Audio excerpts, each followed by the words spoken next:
in their opposition to slavery during the American Civil War, did they refuse to produce the cotton? Was that it? Use the cotton that was coming from the South? Yeah. Yeah, right. And this at great harm to themselves. I think this is a case very like what the gentleman up front here brought up, taking a moral stand even when it causes you a great deal of personal hardship. Right. Okay. You want to comment on this? My comment is that these moments of assisting our neighbor, of being open to the ultimate goodness, happens in the small things every day. It's something that it has to be a baseline with us all the time. Coming here, Lise puts out her hand and helps my mother walking, who's elderly and on a cane. And I didn't think to do that right away. I saw a man this morning with a gas can who's walking in a foot of snow, and I thought we should stop to help him go to his car. But as soon as we put the gas in our car, it slipped my mind, and we were a block away all in the other direction, before I thought again of the man carrying a gallon of gasoline to his car. That's where I see a difference between excellence of life here and not here. So what you're saying is that Not the Everest. you must be a sort of a reliable person who does the right thing. You must reliably do the right thing. It can't just be a one-off case where you happen to do the right thing on the spur of the moment. There's got to be this... and open in the eyes and the heart at all times. Right, yeah. That's something which Aristotle emphasizes a lot. That he says that the good action must arise from a settled disposition, and by a settled disposition he means something which is pretty permanent and which is operative all the time. It can't just be this one-off kind of thing. So I think, but I'm not sure that disagrees with anything that Tony was saying. Because I think Tony was thinking of a person who has an experience which transforms their life. Thereafter, they do consistently try to do the right thing. Don, did you want to speak to that? On achievement, I'd like you to say a little bit more about what kinds of achievements are constituents of good lives or excellent lives, and why those are, because I don't think you think they all are. And by way of doing that, I just want to restate the Elaine example. Suppose Elaine, instead of being a gardener, is a religious mystic. I don't want to get into the next session, but I mean, she's a person who is deeply spiritual. She prays, she meditates, she does all that stuff. Could you hold it there? Could you repeat it? Yeah, She doesn't write any books. She doesn't found a movement. She touches the lives of the people immediately around her, but when she dies, it all dies with her. Is everybody here? All right. It's a revision of Elaine. In fact, it's so revised. I don't know why we call her Elaine anymore.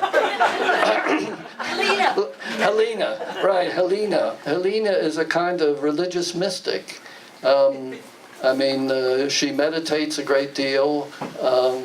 Spends a great time in her inner thoughts. But she also conveys, what would we say, a spirit of equanimity, tranquility about life to all around her. And people come to her perhaps to learn techniques of meditation or something of that sort. They might, right, yeah, they might. But she doesn't worry about that, whether they come or not, right? And of course, she's living happily. She really loves this kind of life, enjoys it, and dies happily, and then is pretty much forgotten. Now, I guess Don's question is, could we possibly conceive of this as an excellent life, despite the fact that it doesn't seem to have much in the way of achievement, right? Yeah. I tend to say no, but yeah, people may differ. Right. Yes. Yes, you. I think maybe perhaps we have the order wrong, because I think if we think about morals as being the basis for an excellent life, those morals are formed by the social situations that we find ourselves in, the communities and values that shape us. I would argue that it's actually our service to others that makes an excellent life? In all of these examples, you're talking about our relationships to others and whether or not we come to the calls when it's heated of us. Whether those relationships make us feel good inside or badly. Sometimes you make the right decision, but right, it has consequences. It's really trying to choose what's right as it is preordained by your community relationships rather than what is easy. And I think that's what everybody is kind of saying, that those things that change us are the people around us. So I think what you're saying is that what's right is determined by the relationships that you find yourself in with other members of the community, and an excellent life will involve service to those people, but the kind of service which is genuinely fitted to their circumstances and your relationship to them. Is that? Yeah, just that the order, like I would switch the order, that an excellent life includes service to our peers rather than our own moral compass first. Oh, I see. Yes, she says that an excellent life involves service to one's peer rather than just following one's own moral compass. So the idea of everybody going around with their personal moral compass doesn't cut much ice with you. Yeah, even if right. Lynn dies and doesn't contribute anything to history, if she's service to people in her community, then I'd say that that's an excellent life. Yeah, well, I mean, service to the community is certainly one of the things that a lot of the Socratic philosophers think is very important in an excellent life. But it does always have to be a kind of service which obeys the constraints of the moral code under which everybody should be operating. That's for sure. Okay. Can I just bring up just an interesting comment on that? I think of the camaraderie and the community and the support system within a motorcycle gang involved in prostitution and drugs. Now there is a community without a compass, or a faulty compass at the very least. Right. Okay, he brings up the community of a motorcycle gang or of a Mexican drug outfit, right? I mean, or one thinks of the Mafia, and Yes. I mean, of The Sopranos. That's one of my favorite shows. So now, they certainly do. Yes, I'd like to hear what the young woman has to say about that. I mean, the thing is that they certainly do judge what's the right thing to do by their relationships to the community in which they are operating. But do we want to say that they are, and they perform services for that community? You know, I mean, they're always doing good things for their fellow mafia mostly and their families, etc.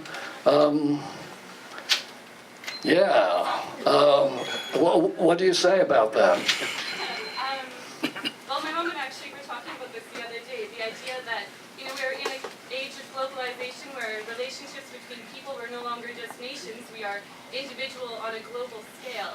And then you wonder about, you know, what is Obama's actual ability to do good compared to a warlord's, right? Maybe a warlord actually has a better community connection and can actually create more good within his lifetime than Obama will ever be able to do because of the restraints of the bureaucracy that surrounds him.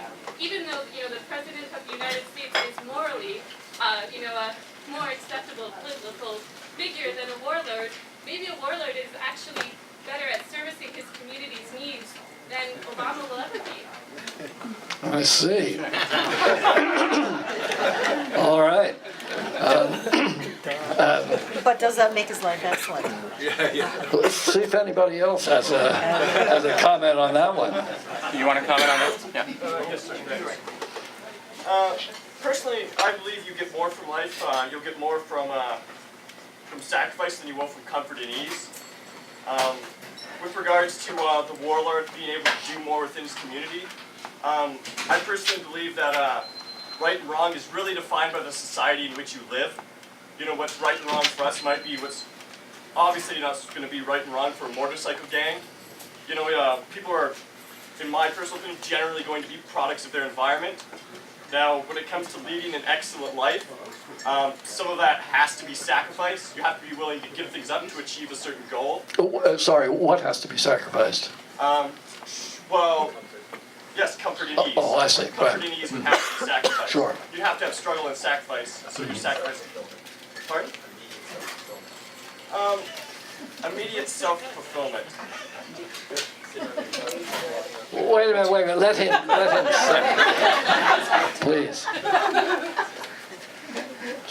Like with the motorcycle gang, for instance, there could be a man within the motorcycle gang who feels things should be run differently. Maybe he feels that the way they extort people for money is giving them short-term gains and giving them long-term damage for the community as a whole. He chooses to go up against his leadership on that issue, putting his own life at risk for that very goal. Now, people say like helping your community, you know, you maybe not become a big figure in history, but changing your environment to a certain degree is affecting history along those lines. Right. So it's like there's been plenty of people, plenty of heroes, I'm sure, whose stories have never been told. Does that mean their lives weren't excellent?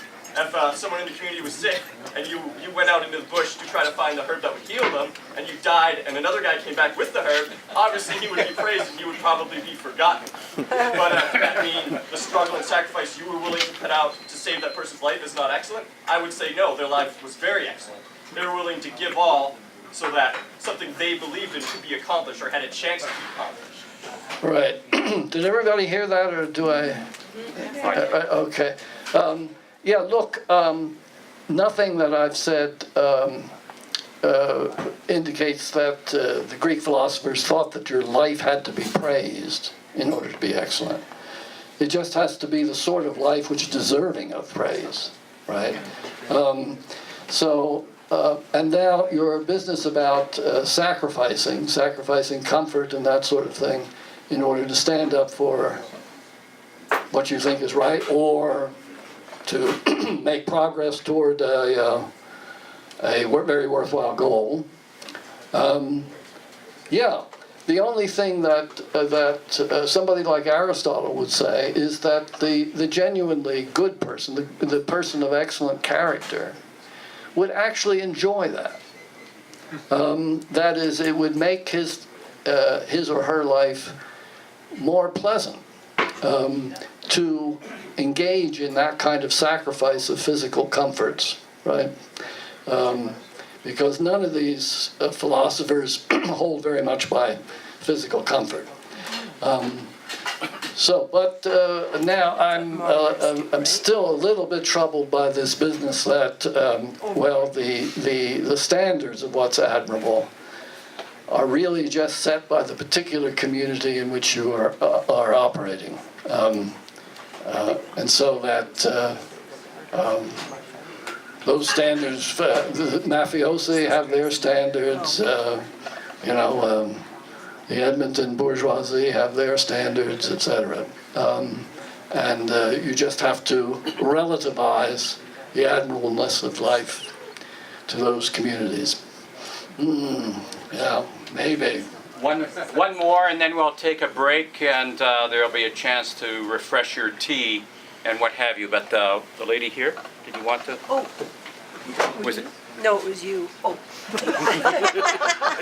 I just wanted to ask if you think Aristotle would have thought Alexander the Great led an excellent life. And for that matter, do our soldiers, who are obviously very high on camaraderie, on helping each other, on suffering great hardships, do they lead an excellent life? You need to repeat it. Yes, the question is whether a great military leader like